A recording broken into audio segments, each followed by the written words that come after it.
The June 30th, 2020 special meeting of the Mentor-Exempted Village Board of Education is called to order. This meeting is being held in accordance with Section 3313.15 of the Ohio Revised Code. Mr. Wilson, will you please call the roll? Mrs. Briner? Here. Mr. Buckley? Here. Mrs. Hassan? Here. Ms. Jesling? Present. Mr. Tuttle? Here. I would like to welcome everyone to the June 30th, 2020 special meeting of the Mentor-Exempted Village Board of Education. Prior to this evening, each board member has received for their review and consideration the agenda and materials associated with each agenda item for the board's approval via the district's paperless Board of Education agenda system, Board Docs. The public can access the agenda through the school district's website. The agenda is available through the district's website for public viewing the Sunday prior to the board meeting. Board members have the opportunity to call the superintendent and chief financial officer for information concerning agenda items and to request, if needed, any additional information.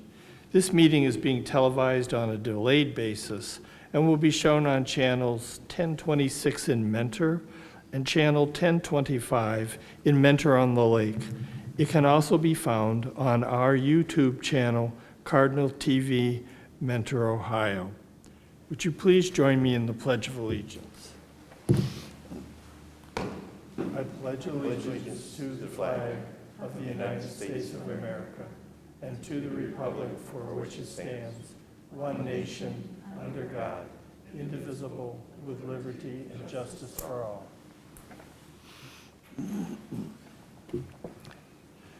Next on the agenda is the superintendent's report and recommendations. Mr. Porter. Thank you. Good evening, Mr. President, members of the board. I am recommending approval of agenda items A1 through A3, all related to human resource matters. I'm also recommending approval of agenda item B related to administrative personnel. So moved. Second. Mr. Wilson, would you please call the roll? Mr. Tuttle? Yes. Mrs. Briner? Yes. Mrs. Hassan? Yes. Ms. Jesling? Yes. Mr. Buckley? Yes. Thank you. This concludes my portion of tonight's agenda. Okay, next on the agenda is the Board of Education's report and recommendations. Section A, initiate changes to the school district calendar. I'm happy to speak on that. Okay, thank you, Mr. Porter. Thank you.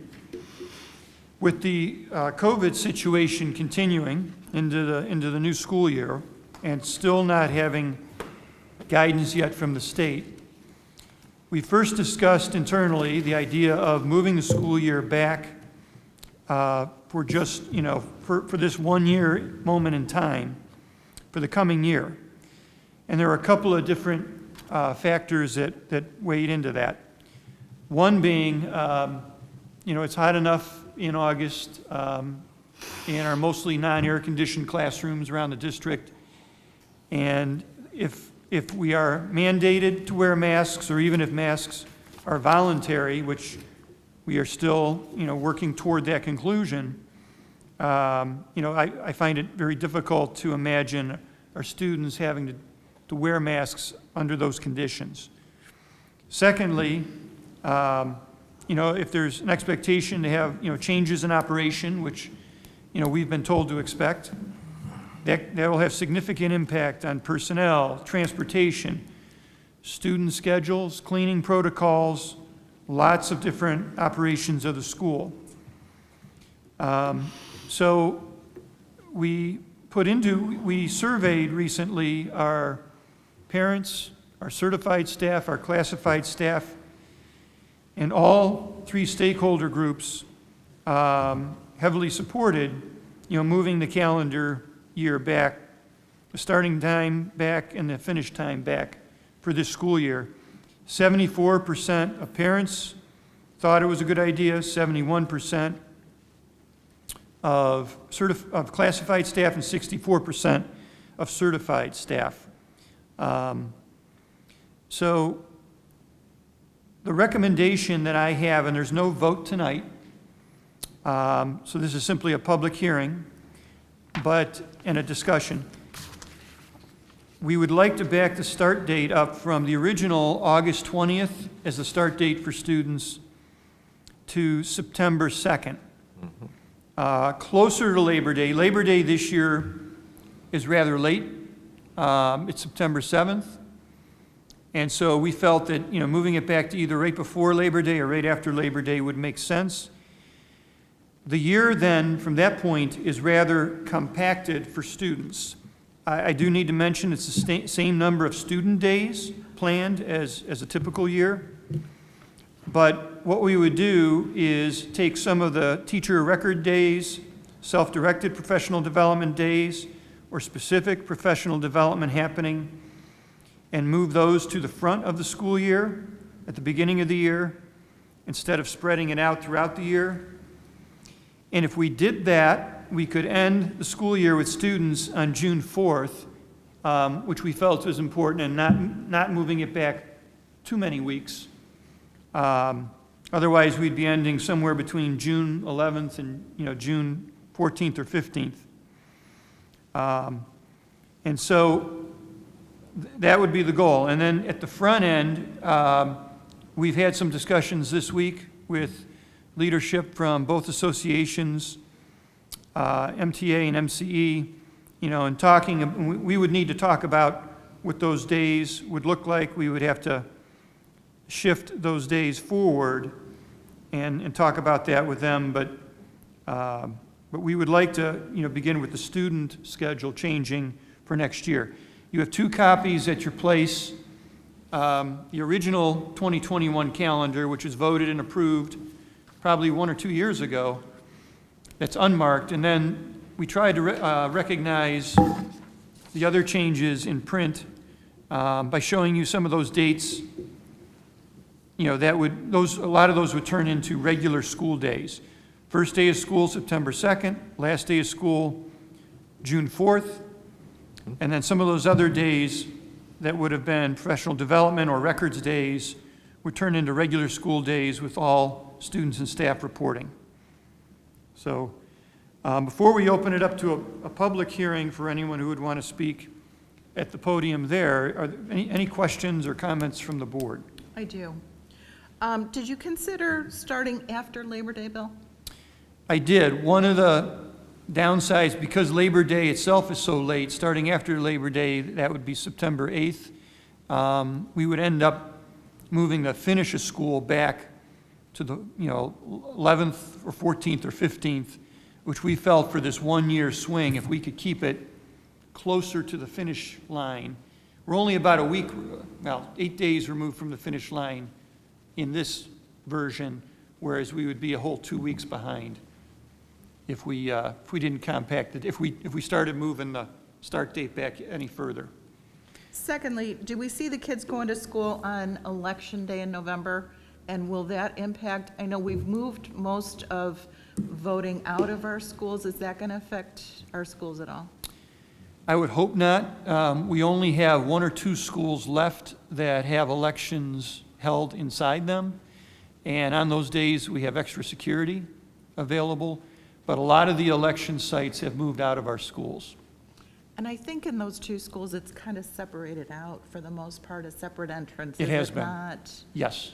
Okay, my last question is, I know the superintendents in Lake County and you have been working together throughout this whole process and also meeting with health professionals at the county level and at the state level. Has there been discussion about a ramping up in the fall when the flu season hits? And I know there's a lot of unknowns, but any ideas on what might happen there? We've talked several times with the health commissioner in Lake County, and some other commissioners actually have jumped onto those calls or into those meetings. There's a realization that we could have significant days off when cold and flu season hits, because that could go hand in hand with COVID continuing. There's a chance that schools, one of the things we've been told to get ready for this year is to go online completely for a period of time. We will be able to, again, make that adjustment if we need to. I think it's a little bit different than, a lot of colleges are ending their first semester in person at Thanksgiving, and then they're doing the end of their semesters in December virtually. I think that's a little different. We wouldn't automatically go to that because we recognize, and this is backed up by the survey data, a lot of parents have childcare, issues. The longer that we're out of school with, school-age children. At the college level, that's not a concern. So to me, I think it's important to try to remain in school as long as we can, as safely as we can. Bill, the heat days that were permissible, I think, as of a couple years ago, would that come into play should we experience, on top of everything else, some exceptionally hot days for our students, especially if they're expected to wear masks or it's recommended that they wear masks? It would certainly come into play. In the history of my ever being in school, which is about 50 years now, a couple of years ago were the only heat days we've ever experienced. And the heat for a couple of days in a row, the highs were in the 90s. And it was especially difficult in the second floor of some of our buildings. That would be treated like a calamity day, like a snow day, what have you. But certainly I would take that into account, especially if we're mandated to wear masks. And I also wondered about our CTE classes that are held at Lakeland, if they're going to be virtual for their students, will they still have their facilities open for our students, or is everything closed? As much as possible, we would try to keep those open. If for some reason they would not remain open, we would certainly come up with an alternative plan for them. But the goal would be to try to keep operations as normal as possible, as long as possible. Because I know some of them have, like the manufacturing group, that equipment can't be replicated someplace else. So it's not like other things. Okay, thanks.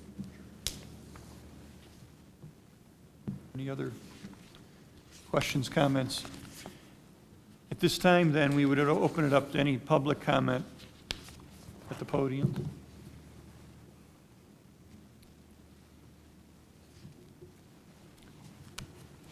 Seeing none, so with the public hearing tonight, the calendar then is posted for 30 days, for a minimum of 30 days.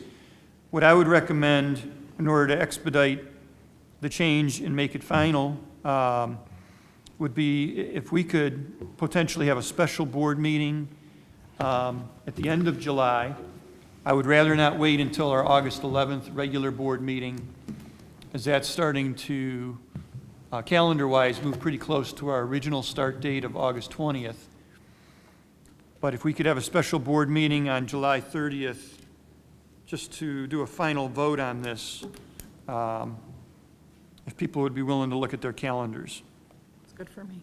I'm okay. Works for me. What, I'm good. 5:30? Yes, please. That would work. Is that Fine. okay with It works. everyone? Works for me. Okay, Thank you. yep.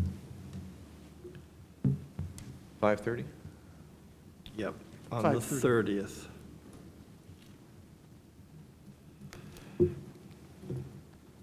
Next on the agenda is the Board of Education report and no, that's wrong. Next is Chief Financial Officer's report and recommendations. Sorry, Dan.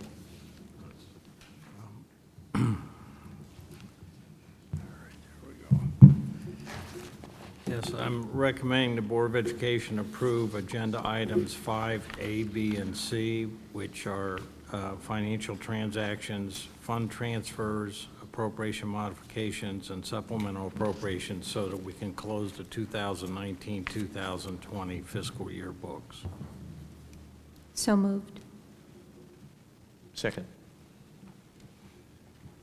Nothing extraordinary there. We are